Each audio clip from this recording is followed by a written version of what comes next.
This presentation is being made to help you better understand your natural defense against threats to your health. So, let's talk about your immune system. Your immune system is what protects you from disease. It is our first line of defense against illness and disease, and its role is to seek out invaders which attack our bodies constantly. In order to best protect us, our immune system must be able to recognize threats, respond to those threats, and then be able to remember those threats if they attack us again. We want our immune system to be intelligent, strong, and balanced. So let's walk through the way our immune system works. And since it's common, let's use the chickenpox virus as an example. Little Johnny is a happy child, but someone at the daycare center who has chickenpox sneezes, and in a few days, little Johnny begins to break out in red bumps which change to blisters, and Johnny has chickenpox. Johnny's immune system had never seen the chickenpox virus before and didn't know what was making him feel so bad. After several days, Johnny's immune system identifies the chickenpox virus and starts producing fighters which defeat the chickenpox virus. But for several days, Johnny was really sick with chickenpox before he became well. Once the immune system has recognized and defeated an invader, it has the ability to store the identity of the invader by creating something called a memory cell. That's the reason people who had chickenpox only had it once. A memory cell is like a wanted poster. The memory cell forever carries the identity of the chickenpox virus around your body, and if the chickenpox virus ever appears again, the memory cell immediately sounds the alarm, and an immediate, overwhelming production of immune system fighters is produced, and you don't become ill. You don't even know you've been exposed because now you have immunity. Isn't that a wonderful word, immunity? Immunity, it means you have protection. But the problem with developing immunity this way is that first you had to become ill, like little Johnny, before you became well. The second way that you develop immunity is through a vaccination. Here's the way a vaccine works, again using the chickenpox virus as an example. The chickenpox virus is weakened, so it can't reproduce and cause harm. It still has the same appearance, but it can't cause disease.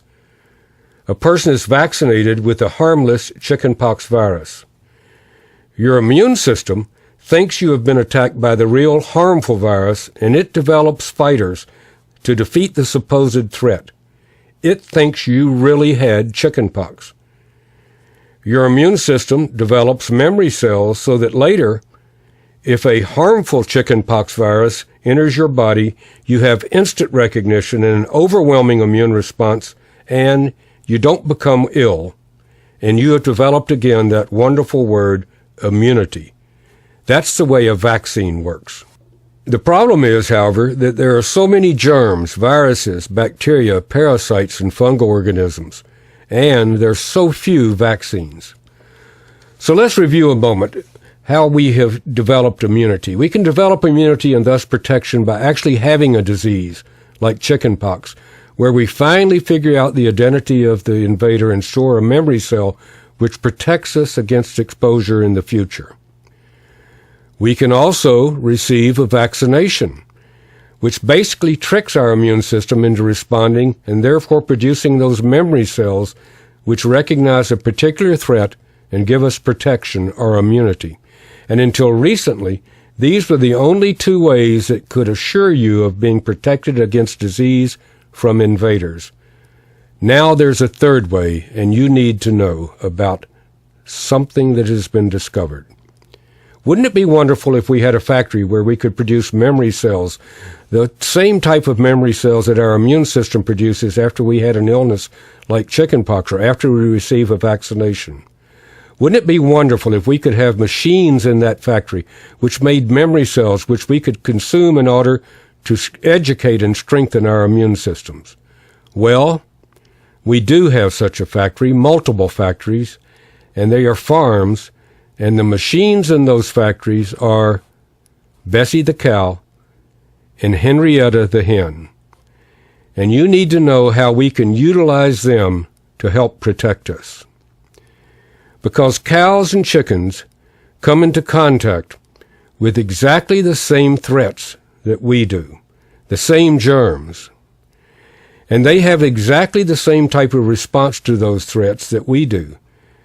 They are exposed and figure out how to fight the threat, and they produce an immune response just like we do. And again, just like us, they store the memory of those threats in specific memory cells just as we do. Cows transfer their memory cells to their newborn when it nurses through a special first milk called colostrum, just as humans do. Chickens do the same thing. They pack their memory cells in the yolk of the egg so that the newborn chick will have the immune system, education, and strength that the mother hen has when it hatches. Those memory cells that cows and chickens produce have the same function as the memory cells that we humans produce. They allow instant recognition of threats and immediate response to those threats. And those memory cells are called transfer factors.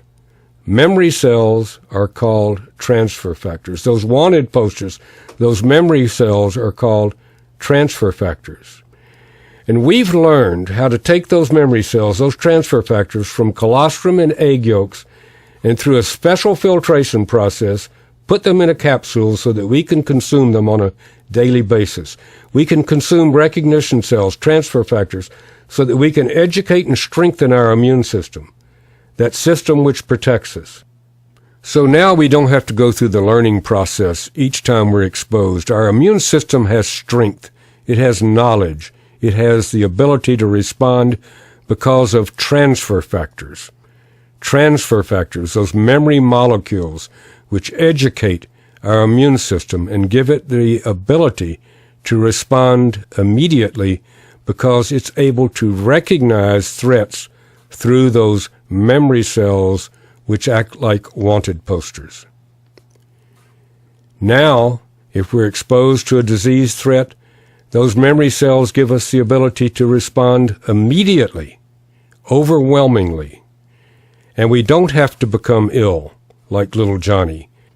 And we can receive the same protection as if though we'd received a vaccination by producing transfer factors. Transfer factors, those memory cells that give us the ability to respond immediately to disease threats and to have a healthy and long life.